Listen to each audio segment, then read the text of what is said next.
Así que el libro, como les decía, titulado en español, es Cómo hacerse rico sin preocupaciones. Pero ya al interior del libro, y ya cuando empecé a investigar acerca de cómo llegó este libro a Napoleón Hill, que es su autor, encontré que la traducción que le hicieron al español no era en sí lo que mejor descripción le daba al título, porque en inglés significa hágase rico con paz mental. Creo que la palabra sin preocupaciones le quita peso a la profundidad de él.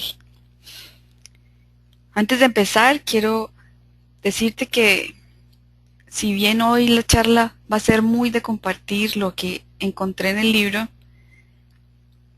no todo quedó, como te digo, no todo va a ser una conferencia que está en mi mente y que te la voy a hablar, sino que vas a encontrar unas pautas escritas que fueron la fuente del libro, o sea, son fuente del libro también en mis palabras, pero que está el extracto o la esencia de él.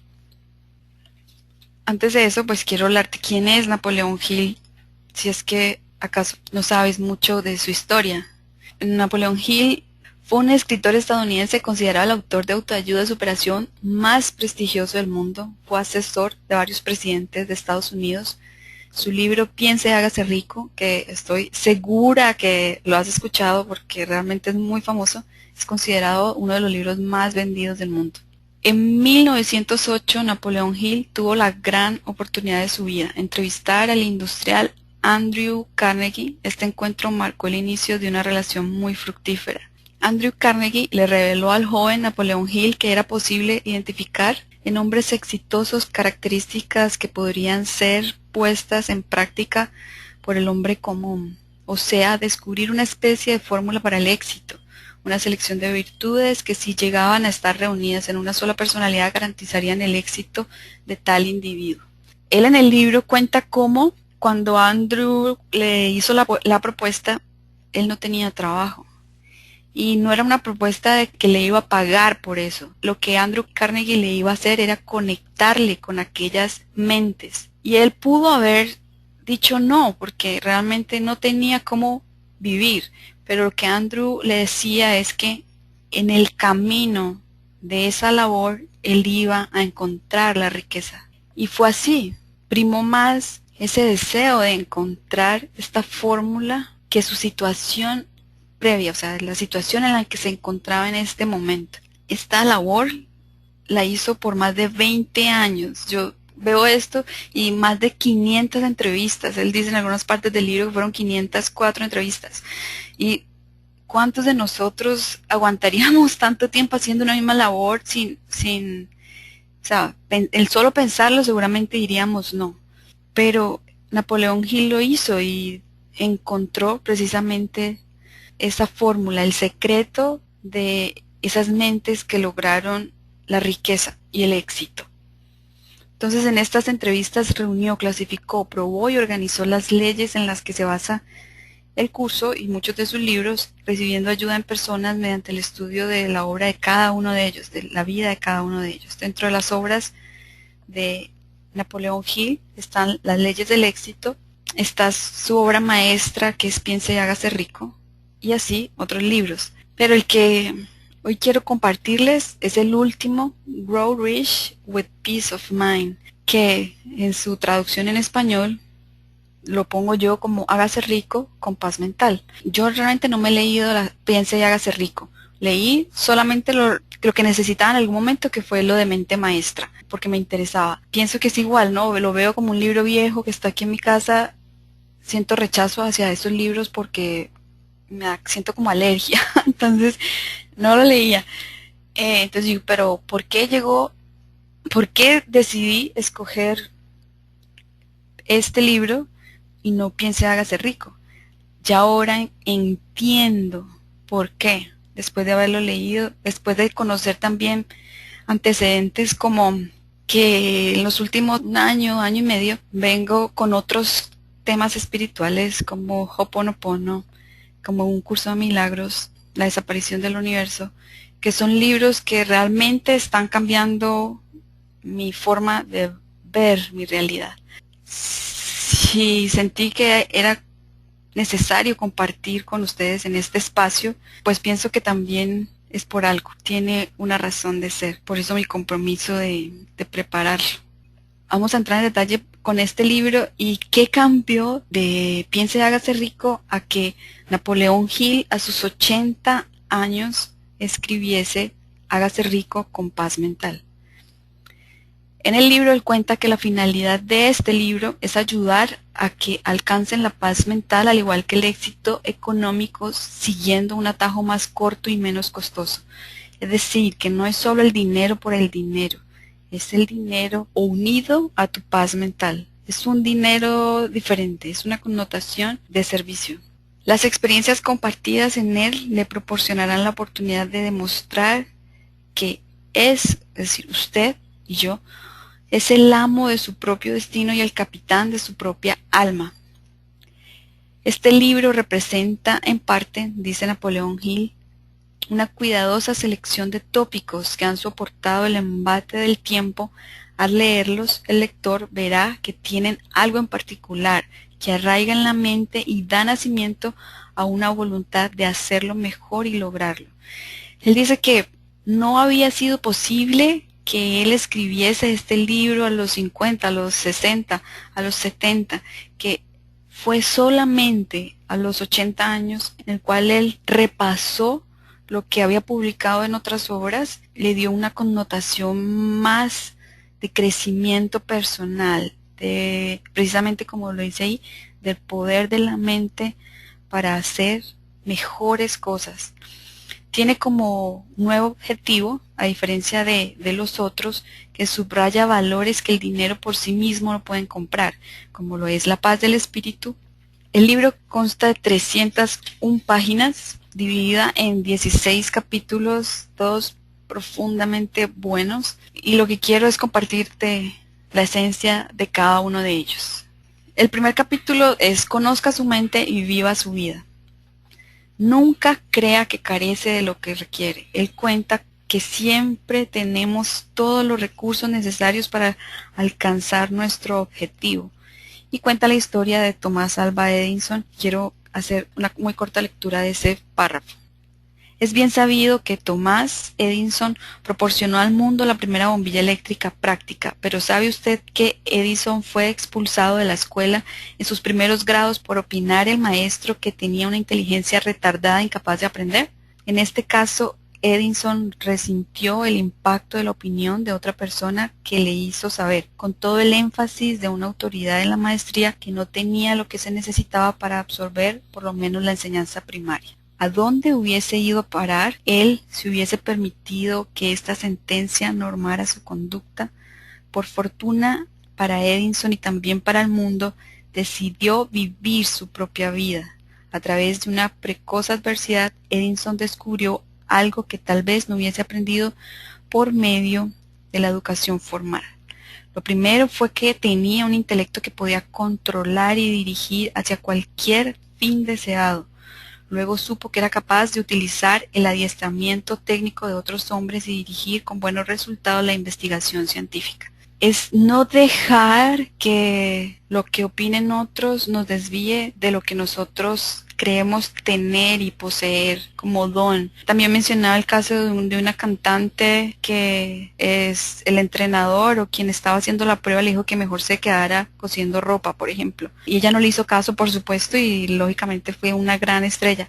Pero así es un sinnúmero de historias. Hubo muchas personas exitosas que fueron sordas a esas palabras y más bien siguieron el dictado de su corazón, de conocer de sí mismo, de entender cuál es su fortaleza. Por eso dice, conozca su mente y viva su vida, no viva la vida de otros. Es el caso, por ejemplo, de Shakira, una cantante colombiana muy famosa. Cuando ella estaba en el colegio, la profesora de canto le dijo que ella no servía para cantar. Si ella hubiese hecho caso, pues se hubiera privado al mundo de una muy buena cantante. Y así, bueno, hay infinidad de casos.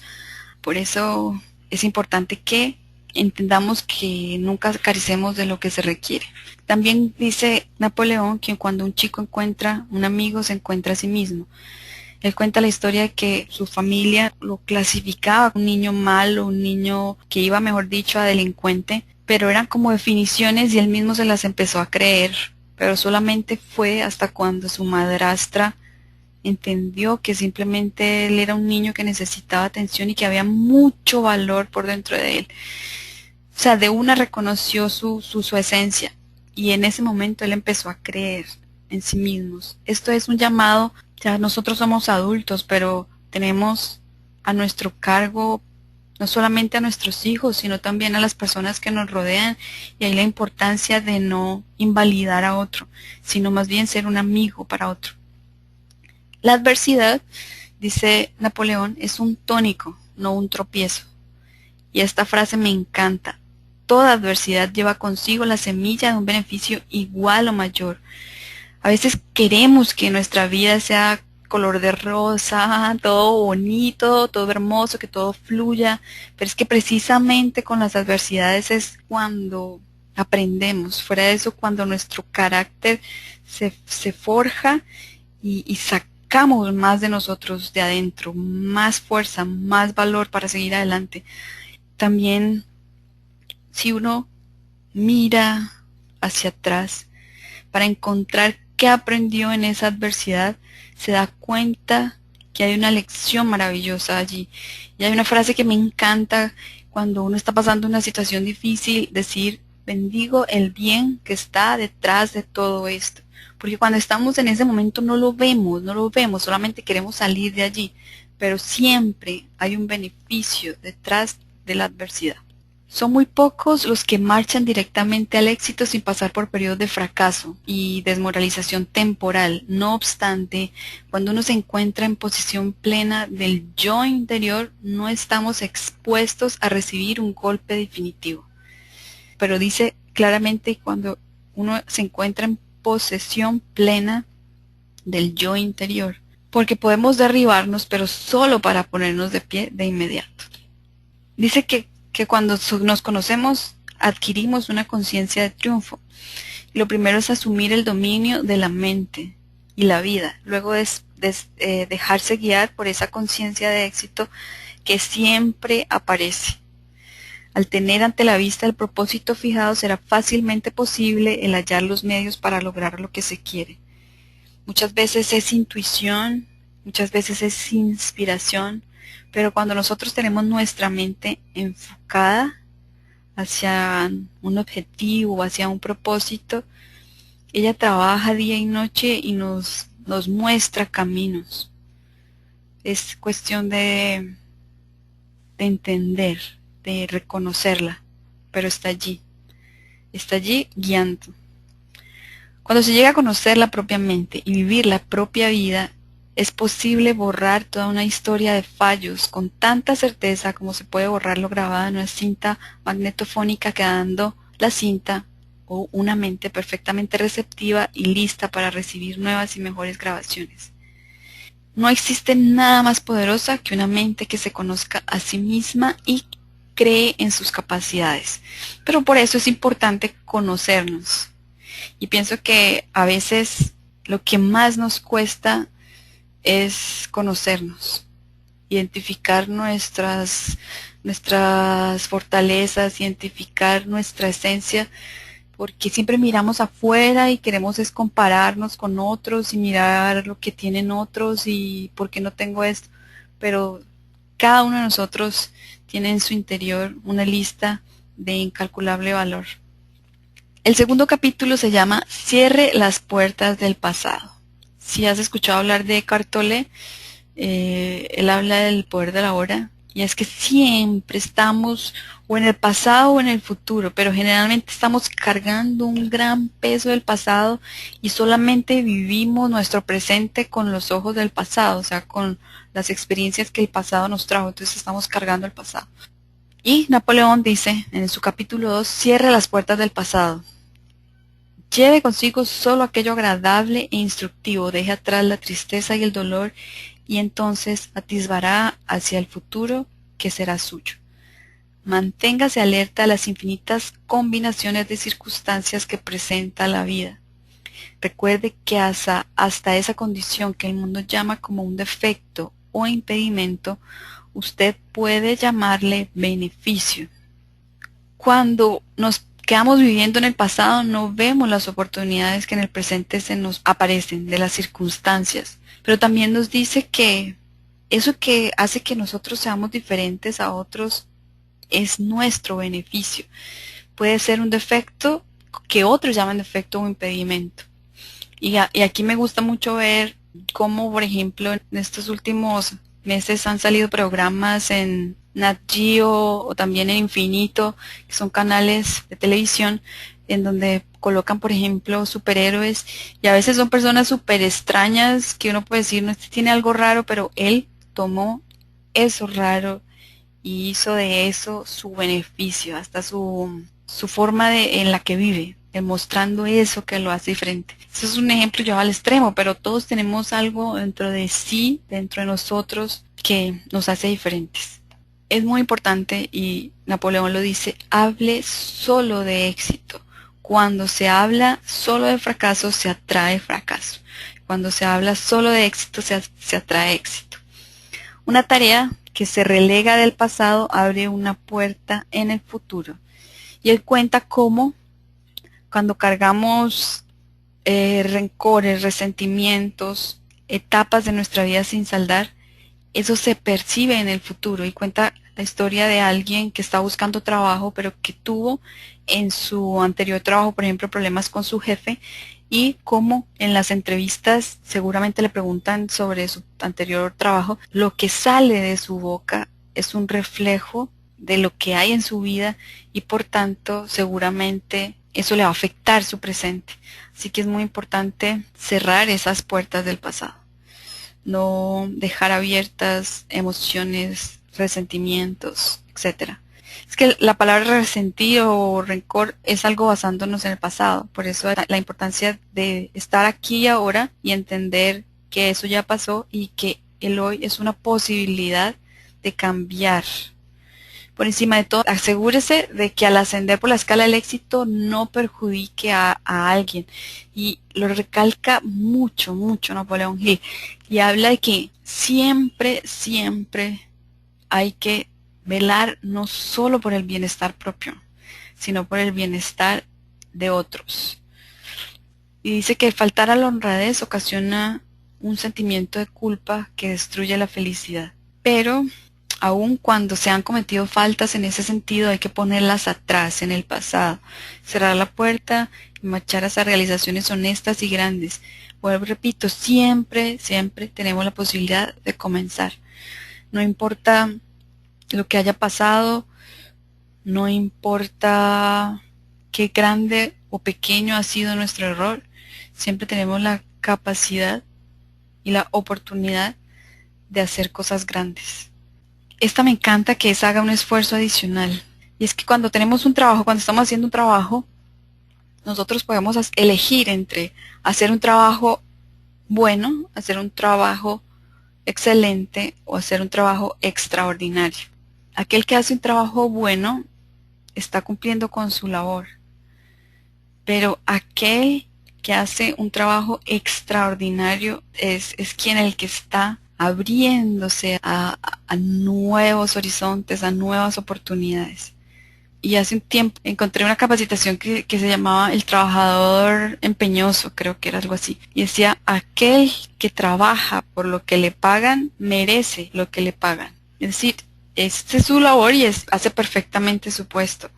Pero si queremos triunfar, necesitamos hacer un esfuerzo adicional. Entonces Napoleón dice, agregue a su trabajo más de aquello que se le paga. Siempre esté preparado y con méritos para el siguiente paso adelante y seguir avanzando. La gente que triunfa no es la que alimenta quejas o que deja de hacer su mejor trabajo, sino aquella que en cada uno de sus actos y pensamientos allana su marcha hacia cosas más grandes. El tercer capítulo es la actitud mental básica que produce la riqueza y paz espiritual, y es una actitud mental positiva. Y dice, la vida dice sí cuando se tiene una actitud mental positiva. Esta ayuda a controlar todo posible sí en cualquier circunstancia, a encontrar, perdón. Esta ayuda a encontrar todo posible sí en cualquier circunstancia de la vida. Y se gobierne su actitud mental teniendo un propósito definido. Concentre su mente en un propósito único y obtendrá un poder genial. Una mente positiva sintoniza otras mentes positivas y a través de esta conexión usted intercambiará información y orientación inapreciables. Y aquí hay algo que está pues totalmente demostrado. Bueno, no es tan público, pero cuando nosotros pensamos de una manera, nos sintonizamos con otros que piensan de igual manera y a la vez refuerzan nuestra creencia. Entonces, si nos rodeamos de personas que se quejan, que hablan de cosas negativas, eso no solamente es que atraemos más personas así, sino que esa misma atmósfera o ese mismo nivel de vibración hace que sucedan cosas negativas. Entonces ahí lo que tenemos que pensar es con qué tipo de personas queremos estar conectados y hacer eso nosotros, o sea, conectarnos con una actitud mental positiva. Napoleón habla de los motivos principales que dominan la vida. Habla de que 7 de ellos son positivos y 2 de ellos son negativos. Que esos 2 negativos muchas veces alejan los positivos. Los positivos son el amor, el sexo, la ganancia material, el dinero, la autoconservación, la libertad de cuerpo y mente, la autoexpresión, el perpetuar la vida después de la muerte. Y los 2 negativos son el cólera y la venganza y el miedo. Los hombres grandes utilizan los 7 motivos positivos para estructurar el género de vida que desean. Y Napoleón hace uso de, yo lo llamaría como un juego mental muy interesante, que él lo llama sus príncipes espirituales. Y él lo que hace es que le asigna, tiene un príncipe que cuida de su mente y habla con ellos. Él, por ejemplo, frente a una situación en la que siente que hay una sensación de escasez, por ejemplo, entonces le ordena a su príncipe de seguridad económica que se haga cargo de esa situación. Y asimismo tiene un príncipe para la paz mental, para la esperanza y la fe, para el amor y el romance, para la buena salud, para la seguridad económica, la sabiduría, la paciencia. Y tiene un príncipe que él le llamó Norhill, pero que no significa, no tiene, o sea, no, para nosotros no significa nada, es un significado especial para él, y lo que dice es un príncipe especial que tú lo llamas como tú quieras y que ofrece servicios especiales.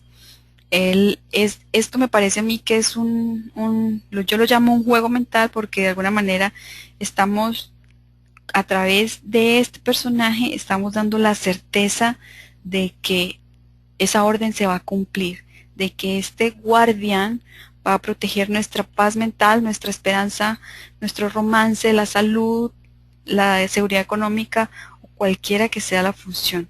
También le dice que los quita de guardia para descanso y pone, por ejemplo, al de servicios especiales. Si necesita, por ejemplo, la ayuda de varios, porque son varios aspectos a trabajar.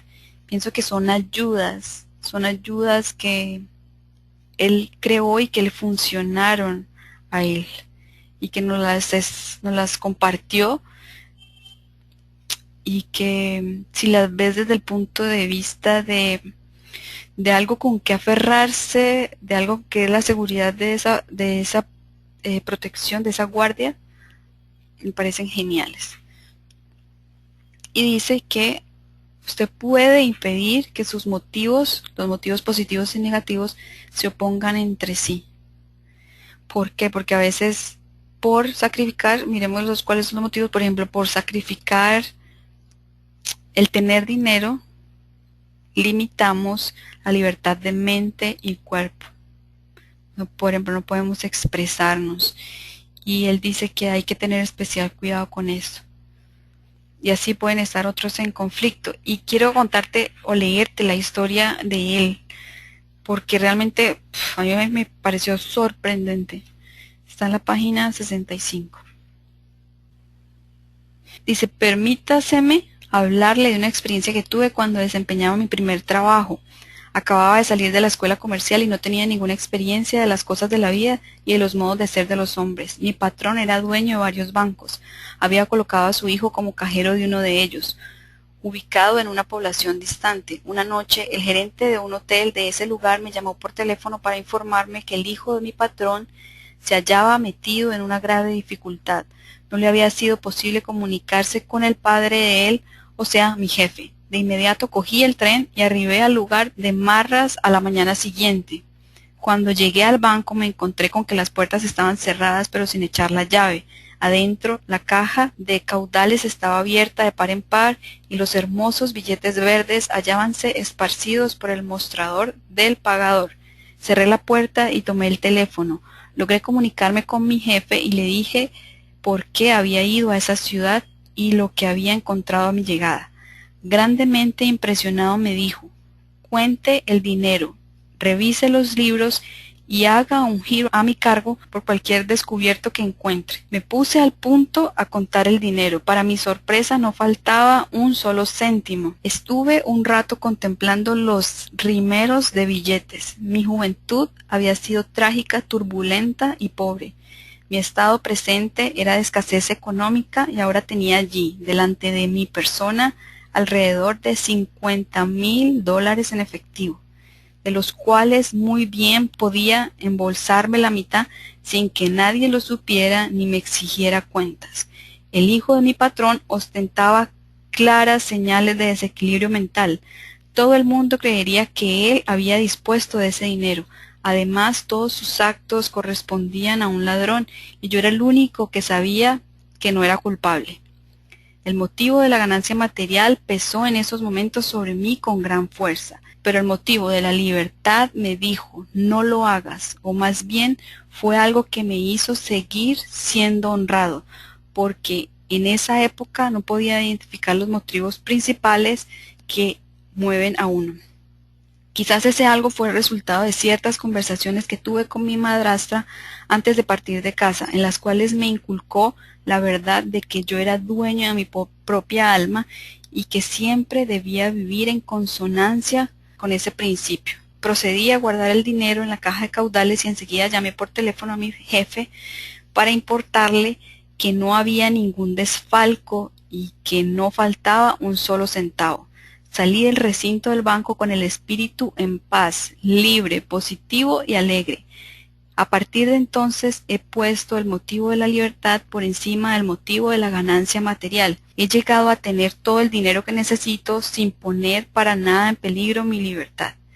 Este episodio fue uno de los varios que me llevaron a Andrew Carnegie y a la realización de mi meta en la vida. Volviendo a mi patrón, diré que se mostró muy agradecido por la forma en que había protegido la reputación de su hijo.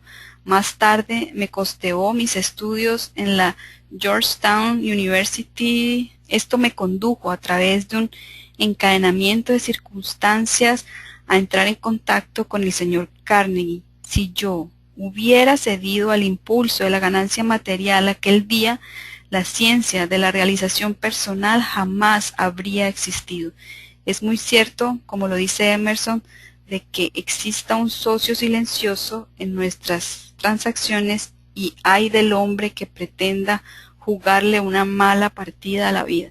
O sea, lo que él dice es que solamente ese acto, si hubiera tomado la decisión equivocada, toda su vida hubiera cambiado, porque su vida cambió a través del contacto con Andrew Carnegie, que fue la historia que les conté en la parte inicial. Fuera de eso, su jefe estuvo tan agradecido con su honestidad que le ayudó a su estudio de leyes. Así que, pues es un gran ejemplo que realmente muestra cómo no podemos hacer que esos motivos positivos se opongan entre sí, no podemos sacrificar uno para conseguir el otro. Y dice, la manera más segura de alcanzar la paz del espíritu es ayudar a un mayor número de personas a conseguirla. Vamos a pasar al cuarto capítulo. Tan pronto como se libere del temor, quedará libre para vivir. El temor, que es el más poderoso de los motivos negativos, es como una oración, pero al revés. Y esto es algo que realmente aprendimos quizás de niños a tener miedo y que ahora entendemos, o yo entiendo, la importancia de soltar el temor. Porque cuando se teme, lo más probable es que ese algo se tope con uno y lo dañe. Por eso dice que es una oración o una plegaria al revés. Aquello que queremos alejar, con el miedo lo estamos acercando. Napoleón habla de cuáles son los temores mayores y son la pobreza, la crítica, la mala salud, la pérdida del amor, la pérdida de la libertad, la vejez y la muerte. Ante la pobreza dice que el mismo miedo a la pobreza nos acerca a ella o nos hace quedarnos en ella. Igual que la crítica, pero que también precisamente está relacionado con lo que les comenté del capítulo 2, creo que es ser uno mismo, no temer a lo que otros piensen de nosotros, sino vivir nuestra propia vida. Precisamente también lo de la mala salud, él habla de que nuestra mente tiene un poder sin límites para hacer que un deseo se convierta en realidad, y una larga lista de males se origina en nuestra mente temerosa, que lucha contra sí misma, y que la fe es el más grande apoyo para la salud y el mayor elemento curativo. Para la pérdida del amor, él dice que muchas personas piensan que solamente, por ejemplo, hay un amor y temen perderlo, pero pues eso está muy lejos de ser real, pero lógicamente si lo creemos, eso es lo que vivimos. También habla de la vejez, muchos le temen a la vejez, pero él es un ejemplo de que en la edad dorada alcanzó un mayor entendimiento que en su juventud y que en su etapa de madurez. Siempre hay mucho, mucho por dar, cualquiera sea nuestra edad, pero que especialmente en la vejez él encontró algo que no estaba con él en otros tiempos. Frente al temor nos dice que no tiene sentido preocuparnos por algo que está fuera de nuestro control. También en alguna parte del libro él decía que el temor es como un buitre que atrae carroña. El temor nos hace mucho daño y le damos mucho poder. Bueno, el quinto capítulo dice, ¿dominará usted el dinero o este le dominará a usted? Dice claramente que si el dinero o cualquier otra cosa se atraviesa en el camino de su tranquilidad, decídase por su tranquilidad y prescinda del dinero o de cualquier otra cosa. Pero es muy importante la tranquilidad. Recuerda las 12 grandes riquezas de la vida. Una es una actitud mental positiva, 2, una buena salud física, 3, armonía en las relaciones humanas, 4, liberación de todas las formas de temor, 5, esperanza de futuras realizaciones, 6, capacidad de fe, 7, disposición para compartir los beneficios, 8, una labor de amor como ocupación, 9, una mente abierta a todos los tópicos, 10, dominio propio de todas las circunstancias, 11, capacidad para comprender a los demás y 12, dinero suficiente. Si ven lo que él habla aquí, estamos tras el dinero, pero es un dinero como lo podría llamar yo, precisamente con una procedencia espiritual. No en el sentido de que tengamos que hacer algo espiritual, sino que tenemos la paz en nuestro espíritu y ganamos dinero a través de esa paz y el servicio que damos, sea cual sea nuestra labor. Los pasos básicos para incrementar los ingresos. Él da 3 caminos. Haga que los demás desarrollen sus propios negocios al mismo tiempo que le ayuden al suyo. Piense, ¿cómo puedo hacer que otra gente prospere y al mismo tiempo que yo prospere? Y aquí está la clave. Muchas veces pensamos solamente en hacer un número nosotros, un número mensual o un número anual, pero pensamos es en nuestro objetivo. Si cambiamos el enfoque a cómo hacer que a través de nuestro servicio ayudemos a otros a prosperar, eso por ley de compensación, que él lo comenta durante el libro, vamos a nosotros a prosperar. El segundo paso o camino es muéstrele a alguien cómo puede recibir más por su dinero. La mayoría de los trabajos, de cualquier clase que sean, pueden hacerse mejor. Y él mencionaba el caso de alguien que encontró cómo otro podía hacer más con su dinero, podía hacer más dinero. Mostrándole esa forma, esa estrategia, ganó a su vez dinero. Tercero, ponga en contacto el productor con el consumidor. Esa es muy sencilla, muy clara, pero estos tres aspectos creo que son básicos porque hay un común en internet que es el medio en el que yo me muevo, que es ¿qué hago? ¿Qué negocio hago? Y estos tres pasos muestran qué puedes tomar. Desde, por ejemplo, mi punto de vista, yo hago el primero. Enseño a otros cómo pueden hacer que sus negocios funcionen. Ese es mi servicio. En este tema que dice que si el dinero lo domina usted, dice una parte del dinero que usted gane debe permanecer en su poder. Habla de la importancia de ahorrar. Y dice que el ahorrar es una demostración de carácter, porque tiene mucho que ver con el sentido del propósito de un hombre y de su capacidad para manejar sus asuntos. Y habla de que muchas personas dicen que no tienen la capacidad para ahorrar. Y hace un análisis de que miremos cuáles son los gastos innecesarios que si ahorramos en eso, por ejemplo, en el caso de alguien que fumaba o alguien que antes de llegar a su trabajo pasaba por un café y por algo de comer extra, que esa suma, si se ahorrara, es significativa a largo plazo. Pero es mirar los gastos innecesarios. El sexto capítulo se llama El arte sacrosanto de compartir nuestras riquezas. La vida se desarrolla conforme a la ley de compensación. Mientras más se da de lo que se tiene, más se recibirá a cambio y con acrecentamiento. Sea tiempo, dinero, servicio, expresiones espontáneas de bondad, en especial amor. Muchos de nosotros decimos, no doy porque no tengo dinero, pero no es solo el dinero lo que podemos dar. De hecho, dice que cuando más damos tiempo, servicio, expresiones espontáneas de bondad y amor, más en un futuro vamos a estar dispuestos a dar dinero, porque vamos a tener dinero. La riqueza no es algo que deba arrebatársele al otro, sino que es algo que es menester crear por sí mismo, prestando servicios a otros, y que es iluminado por el impulso positivo pleno de alegría. Todos tenemos algo que compartir y salimos ganando al hacerlo. Podemos compartir conocimientos o talentos especiales sin pensar en beneficios económicos. Podemos compartir cubriendo una necesidad siempre que se tope con ella y podemos compartir el reconocimiento o la apreciación. Pero él dice que está bien, lógicamente, que vendamos nuestros servicios, pero en ocasiones es necesario el dar sin esperar la retribución. Y el universo se encarga de cubrir con ese acto de dar. El séptimo capítulo es cómo desarrollar un ego saludable.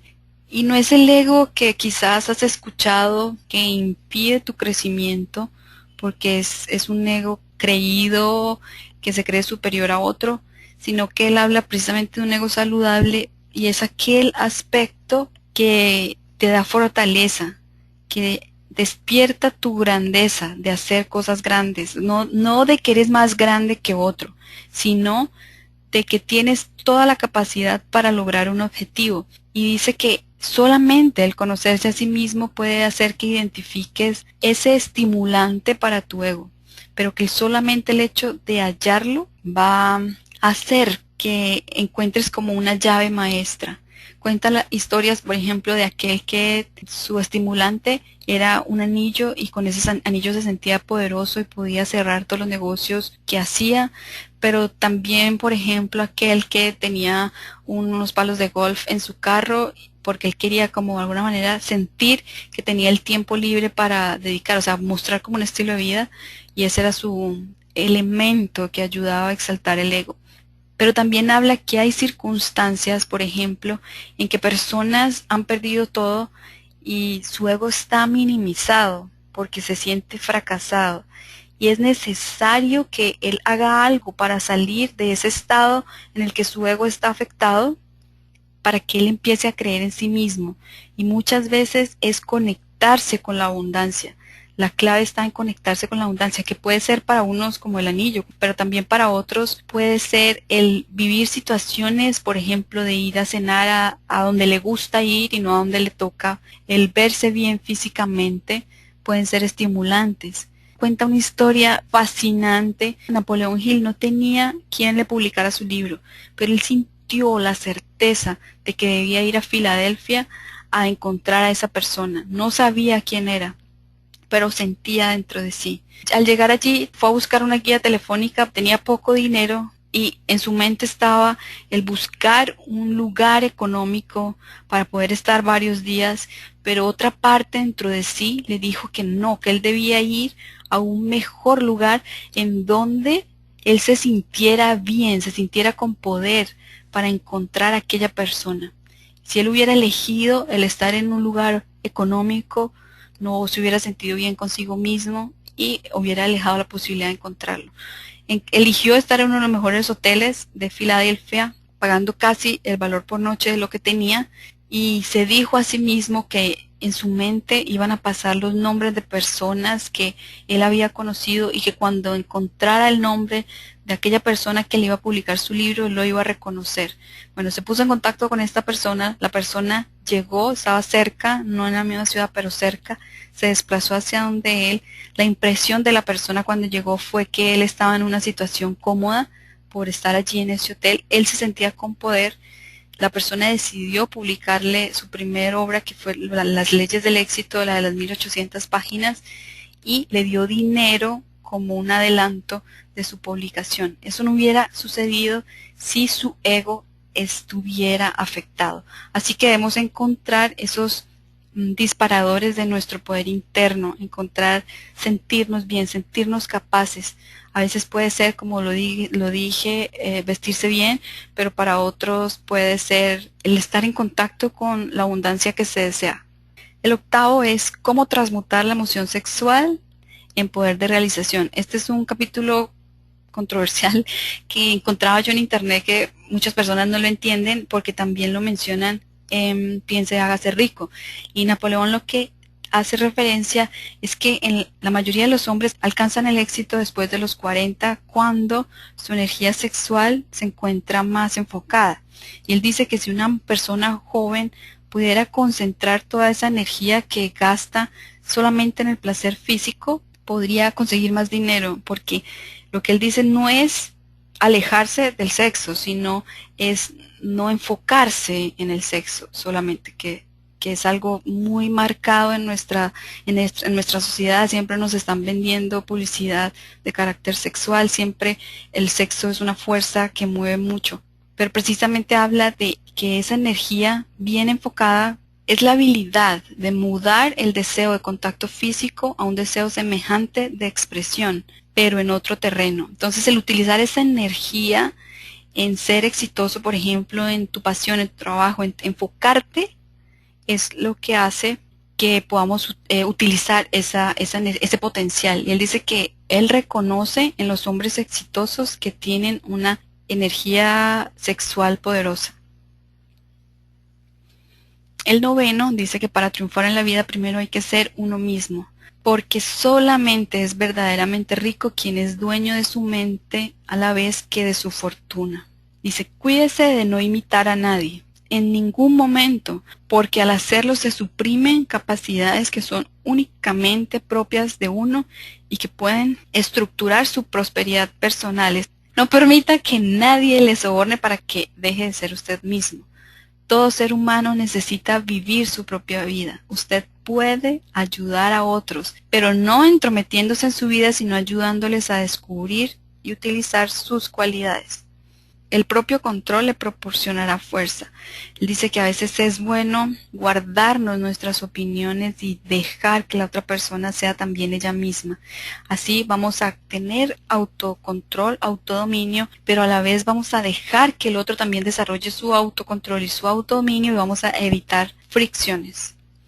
El décimo capítulo habla del poder de la mente maestra, y sé que en nuestro medio de internet quizás ya has escuchado esto, la mente maestra o los mastermind, y este es un concepto que Napoleón trajo a sus obras y que soportó cómo relaciones entre personas ayudaron a su propio crecimiento y al crecimiento, o sea, al crecimiento de cada uno. Entonces él aquí vuelve y trae esto en una forma más extensa de cómo lo hace en Piense y hágase rico, y realmente dice cómo la mente maestra es una fuente ilimitada de abastecimiento. Nuestra mente se sensibiliza para percibir las emociones de otras mentes y recibir pensamientos que surgen de la misma. Y habla de cómo podemos integrar y utilizar nuestro grupo de mente maestra. Él habla de que realmente tiene que ser un grupo que haya una armonía entre sí, no puede ser un grupo en el que hay conflicto, disonancia, competencia, sino que todos los integrantes velan por el beneficio de su prójimo como de sí mismo. O sea, no solamente es por nosotros. Dice que no es una sociedad de debates, no es para reunirse a hablar de un tema, sino que el fin es ayudarse mutuamente basándose en experiencias. No es dar consejos, es dar experiencias. Las discusiones serán confidenciales, muy importante. Lo que está en el grupo se queda en el grupo. El grupo es susceptible de aumento siempre y cuando lo aprueben y la admisión es sujeta a prueba. ¿Están de acuerdo en los principios que rige el éxito? Basándose, por ejemplo, en un libro como este. Todo el potencial interno, pero enfocado en ayudar también a otros. Debe haber un presidente y un secretario, y esta función se rota. Cuando el grupo está compuesto por compañeros de trabajo, debe ser ojalá desde el rango inferior hasta el rango superior, por ejemplo, operativos hasta rangos superiores, para que se vele por el beneficio de todos. Y lo importante es que se adopte una finalidad principal conjunta que beneficie a quienes hacen parte del grupo, pero también que beneficie a otros. Él menciona cómo podemos hacer uso de Mastermind como clínicas de un tema y cómo a través de esas clínicas se está beneficiando a la humanidad. Mastermind de diferentes temáticas de salud, por ejemplo, de Estado para velar por los bienes o por los requerimientos de las personas, bueno, en fin. Pero ahí lo importante es que un mastermind, lo que él dice es que cuando son más de dos o más mentes que se unen, se genera una fuerza ilimitada e inexplicable que da más fuerza a la consecución de los objetivos. Pero claramente algo que prima en un mastermind debe ser la armonía. Y ese es el poder del mastermind. ¿Cómo se lleva a cabo un mastermind? Pues lo ideal es que sean reuniones en las cuales todos están comprometidos con el crecimiento en conjunto. Dice que cada uno puede contar sus problemas, por ejemplo, y cada participante del mastermind con un tiempo dado comparte una experiencia que crea que puede ser de apoyo. Entonces aquel que tiene el problema, no solamente la mente maestra va a ayudar en la solución del problema, sino que él va a recibir esa información que puede serle útil. Y así esa posición rota a través de todos los participantes. Pueden ser problemas o preguntas, o pueden ser compartir experiencias que en conjunto sirven para el crecimiento del grupo. El 11 es gane una ayuda poderosa con la ley eterna de la compensación. La ley de la compensación puede obrar en beneficio suyo o en perjuicio. Toda acción tiene una reacción a cambio, según sea la forma como usted la utilice, pero siempre llegará. Él cuenta cómo cuando no se pueden resolver los problemas que uno tenga, lo mejor que cabe hacer es buscar a alguien que esté aquejado con un problema mayor y ayudarle a encontrar una solución al mismo.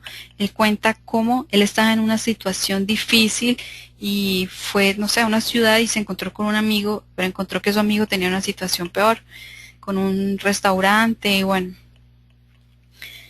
le dio una idea y ayudó a que su amigo saliera de esa crisis en la que estaba, sin pedir nada a cambio. Pero solamente con ese hecho desencadenó fuerzas mayores que ayudaron a que se diera el fin de su problema o la solución a su problema. Siempre hay una tercera parte en todos los tratos, y esa es la fuerza invisible que en su eterno actuar asegura que todo contrato celebrado con el mundo se vea cumplido. Es decir, nosotros ponemos una energía y esa energía tiene su consecuencia. Y dice también Napoleón: conviértase en un filósofo y busque las razones básicas del triunfo y la felicidad. Vuelva sobre las razones en busca de orientación antes de recurrir a los métodos para ganarse la vida, y de ese modo edificará cimientos firmes. Hay que buscar esas razones de triunfo y felicidad y así edificar los métodos para nosotros ganar la vida, no al revés. Así vamos a estar firmes. El 12º capítulo dice: usted es muy importante, pero solo por poco tiempo. Y tengo que decirles que este capítulo me encantó. Fue para mí una confirmación de que realmente este era el libro que necesitaba leer. Al llegar a este capítulo, sí fue impresionante lo que sentí. Me estremecí, me salieron lágrimas de los ojos. Es una conexión con todo lo que ha pasado en mí durante este tiempo, como el mensaje, cuando estás conectado con un mensaje, te llega de todos los medios. Te llega a través de las personas que te rodean, te empiezan a hablar de esto, te empiezan a hablar de lo otro, te llega por un libro, te llega por el otro, pero simplemente es una guía, es una conexión, es el momento en el que necesitas esta información. Así que en este capítulo Napoleón habla de que cuando se toman las cosas demasiado en serio, lo que sucede es que la paz se esfuma. Se refiere a que cuando te tomas demasiado en serio, cuando crees que solo tú eres el responsable de tu éxito y te engrandeces de una forma equivocada, cuando crees que eres más que alguien. Él decía que cuando Andrew Carnegie percibía que él se estaba como desenfocando y empezaba a sentirse más, le decía: no te tomes demasiado en serio, a menos que quieras que los demás se burlen de ti. Porque también decía que en última instancia nada importa, y él siente que eso fue una inspiración, esta frase: en última instancia nada importa. Cuando nos sentimos más que otros, estamos pensando en el pasado, estamos viviendo en el pasado, en aquello que conseguimos, pero siempre en el presente está la posibilidad de crecer, de crear, de construir. También las experiencias que vivimos a veces hacen que eso que creíamos no era. O sea, por ejemplo, adversidades, pérdidas.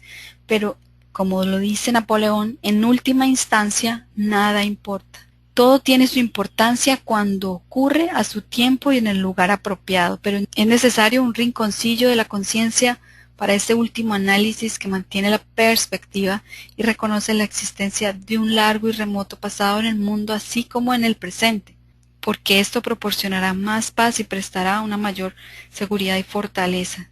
Es estar en el aquí y en el ahora. Entonces dice: si nada importa, en último análisis, entonces ¿para qué saturar de miedo nuestra vida? Y continuando con la idea de que en última instancia nada importa, ¿qué es lo único que tiene carácter permanente en el universo? Es el cambio, un cambio perpetuo, ya que la naturaleza siempre está estructurando, evolucionando, derribando, construyendo, en una marcha constante hacia adelante, hacia un destino que es desconocido para nosotros. Y habla de algo que es el punto para mí importantísimo de este capítulo, y dice: sí, caminamos solos, es decir, nosotros mismos labramos nuestra vida, nosotros somos, como lo dice él, los amos de nuestra vida y el capitán de nuestra alma. Pero existen pruebas de que otros velan por nosotros, desde un mundo que se encuentra más allá de la percepción de nuestros sentidos. Ese mundo invisible se preocupa de guiarnos a la riqueza hoy mismo, así como a la paz espiritual. Y él revela en este capítulo de que esa fuerza invisible se puso en contacto con él. Fue una voz que dice que él tiene un mensaje para él y que es algo que debe incluir en este libro, que Napoleón dice que él ya lo que yo les he compartido tiene de esa esencia, pero en especial esto que les voy a hablar ahora.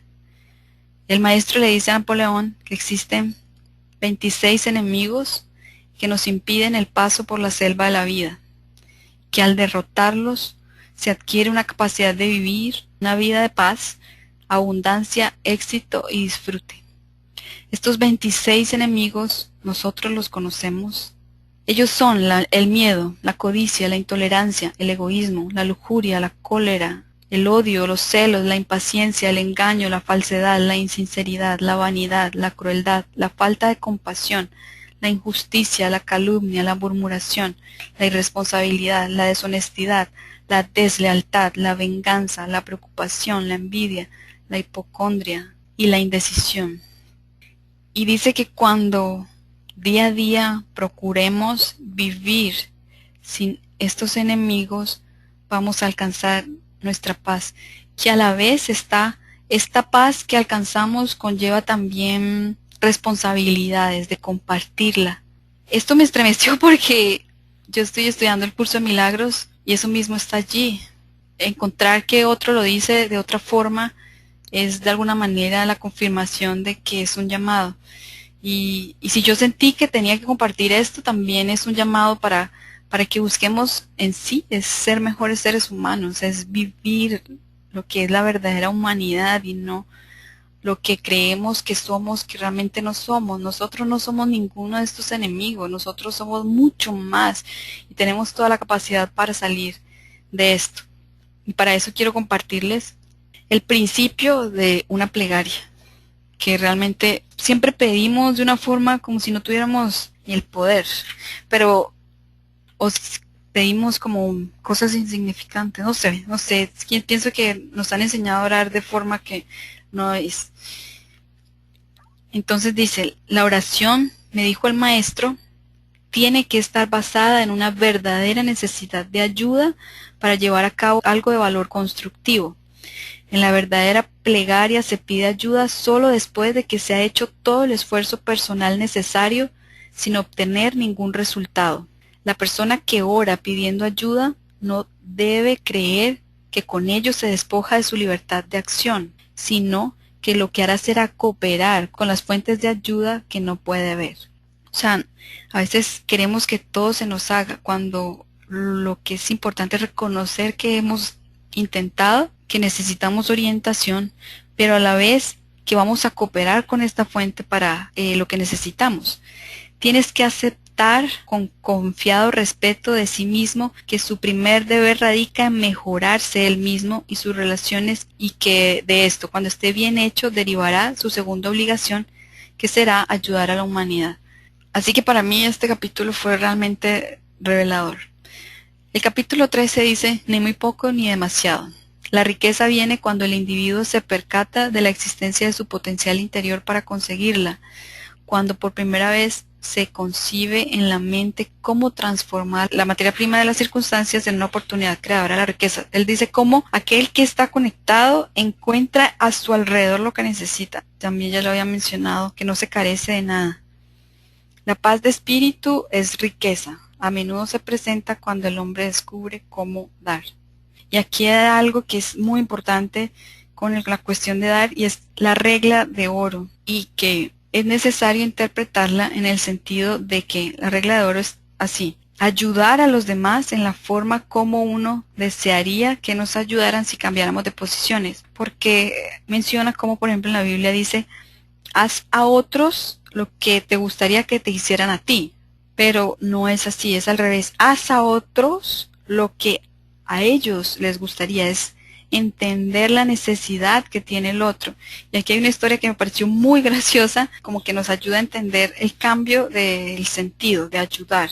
Dice, un misionero trabajaba para propagar el evangelio entre los indígenas de una isla de la Polinesia. Entre otras cosas les enseñó la versión más común de la regla de oro. Haz a otros lo que quisieras que ellos hicieran contigo.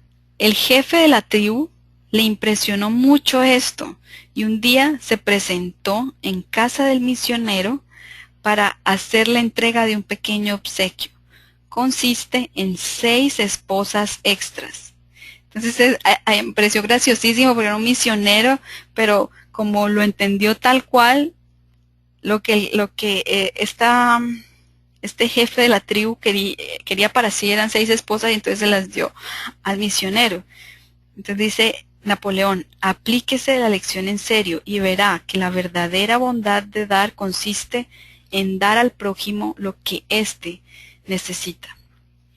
Nadie que viva solo para acumular dinero podrá conocer la felicidad, ya que no habrá éxito verdadero a menos que primero se tenga el sentido de ser feliz. Él comparte historias de personas que tenían todo el dinero, pero que no tenían paz mental. Y decía que a veces encontraban esa paz mental cuando encontraban la forma de dar.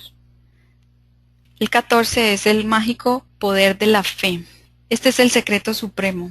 En el libro muchas veces menciona que estamos cerca de encontrar el secreto supremo. Y el secreto supremo es todo lo que crea la mente de un hombre, esa misma mente lo realizará. Pero no es con el deseo de conseguirlo, sino con la convicción. Es la convicción, la certeza la que hace esa magia, esa manifestación. Y aquí encontraba yo que dice todo lo que crea, pero entonces es el crea de creer, pero también es el crea de crear, porque cuando nosotros creemos a la vez lo creamos en nuestra mente y eso hace que se realice, pero cuando existe la convicción. Pero también Napoleón nos alerta de que nuestra mente subconsciente, aquella que guarda todo, aquella que no la conocemos porque estamos siempre en contacto con nuestra mente consciente, esa mente subconsciente es el amo escondido y es aquella que le da órdenes al consciente de cómo actuar.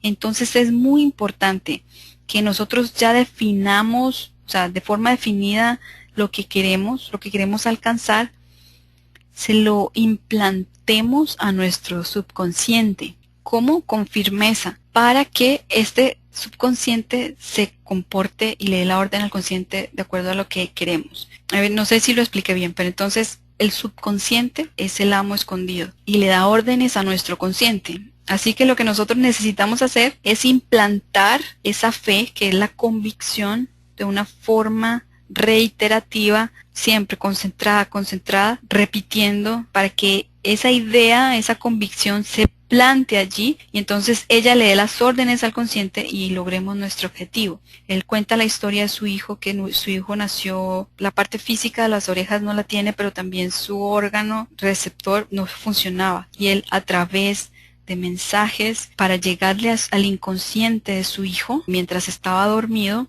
empezó a trabajar durante mucho tiempo eso junto con otras técnicas. No consiguió que le salieran las orejas, pero sí que su sistema auditivo funcionara. Logró hasta, decía que un 75%, pero como haciendo uso de mensajes al inconsciente, cuando el consciente está dormido, que es precisamente cuando dormimos.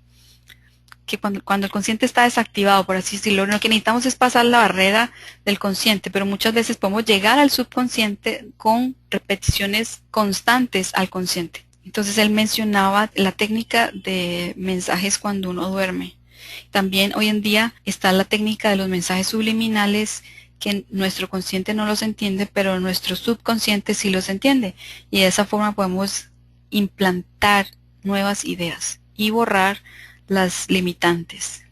Él cuenta, y hay una técnica de autosugestión de cuánto dinero queremos llegar a tener. Yo puedo redactar el ejercicio porque si es largo, son 6 pasos en donde él dice los pasos para autosugestionarnos, pero lo importante es tener una cantidad precisa de dinero que deseemos y los medios por los cuales vendrá a nosotros ese dinero. Y se trata de recordarla y leer un texto antes de acostarnos y al despertarnos. También puede ser en el transcurso del día, pero es muy importante que sea en estos procesos porque precisamente cuando vamos a quedarnos dormidos, el consciente está más vulnerable a dejar pasar esa información y también al despertarnos.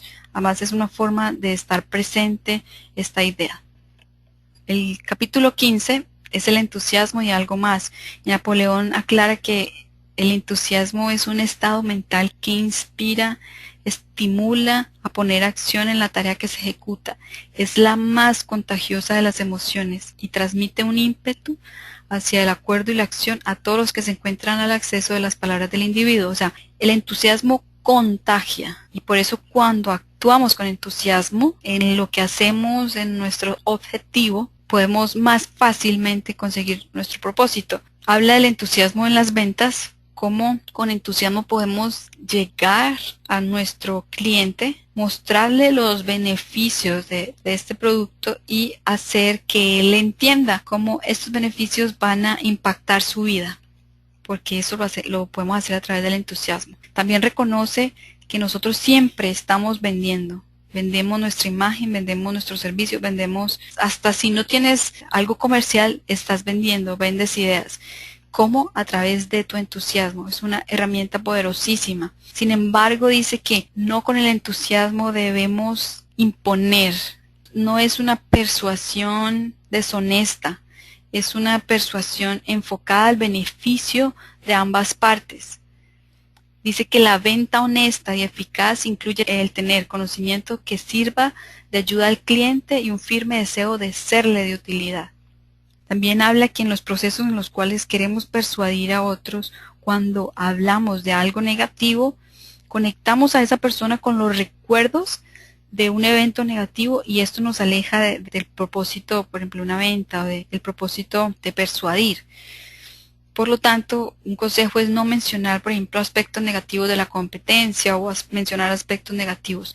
Sin embargo, dice que cuando se hace mención de un aspecto negativo, puede ser eficaz cuando de inmediato le sirve una afirmación positiva que logre desalojar ese sentimiento negativo. Y el último capítulo, que se llama Es responsabilidad de usted vivir la vida que el Creador le dio. Aquí está su punto de vista personal. Y yo lo que hice fue mostrarlo. Yo lo comparto, pero sí, sé que es muy personal. Así que él dice, ponga su fe no en un creador dominante, sino en uno que haga posible que los seres humanos obtengan el éxito valiéndose de sus propios esfuerzos. Lo dice y lo menciona porque la humanidad ha creado, no sé, él dice que cientos, no sé cuántos dioses, pero a su vez el hombre le ha infundido temor a Dios. Dice que hay que temerle a Dios, temer el castigo, temer a los resultados, que el infierno, que Satanás, bueno, un poco de cosas, lo que hacen es despertar temores. Él dice que él le pone fe no en un creador dominante, sino en uno que hace posible que el ser humano obtenga su éxito, valiéndose de sus propios esfuerzos. Dice que el éxito es una cuestión interna que cada uno de nosotros debe desarrollar en su propio espíritu, más bien que sentarse a esperar que alguien le alargue la mano. No es solo pedir, que quizás esa es la función que nos han enseñado de Dios, de pedirle lo que necesitamos, sino más bien nosotros desarrollar nuestro propio espíritu. Él dice, mi Creador me suministró el poder de elegir entre el bien y el mal y me capacitó para tener una perspectiva tan amplia como el mundo mismo y todo lo que contiene. Me colocó en este mundo para que comprendiera que mis buenas obras son recompensadas en especie y las malas acarrearán inexorablemente el castigo debido de acuerdo a su naturaleza, pero no con el objetivo de infundir miedo. Yo lo entiendo, es como con el objetivo de que somos responsables. Hay una diferencia enorme. Y por último, él dice, soy capaz de orar y mediante una plegaria que no persigue el pedir favores especiales, esta fe engrandece en extremo mis facultades. No obstante, sé bien que soy el amo de mi propio destino, que soy el capitán de mi propia alma, porque así me hizo el Creador. Y para finalizar voy a leerte lo que está en la página 292. Dice, es necesario que se percate de que tiene una conciencia para guiarlo y que hay que estar en buenos términos con ella para que le pueda orientar debidamente. Necesita tomar posesión de su mente, pensar por sí mismo, vivir su propia vida. Es necesario que se mantenga tan ocupado viviendo su vida que no experimente la tentación de intervenir en las vidas de los demás. Necesita crear armonía en su hogar y con aquellos con quienes trabaja. Debe compartir sus beneficios con otro y hacerlo de todo corazón. Tiene que tomar las realidades como son, no como usted quiere que sean, y valorarlas de un modo apropiado. Necesita ayudar a otros a descubrir y desarrollar sus facultades a fin de que lleguen a ser lo que quieren. El propósito no es olvidarnos de la riqueza material, sino entender que esta llega junto con otras riquezas. Esa es la verdadera riqueza, y que cuando nos enfocamos en servir, en encontrar aquello para lo que somos buenos y podemos ofrecer en servicio, vamos a encontrar lo que haya en nuestra mente que queremos encontrar. Porque como lo dice el secreto supremo, todo lo que crea la mente de un hombre, esa misma mente lo realizará. Con esto termino mi compartir. Yo espero que lo extensa de esta presentación hayan llegado palabras a ti que encuentres de utilidad, que en últimas es el único objetivo de hoy.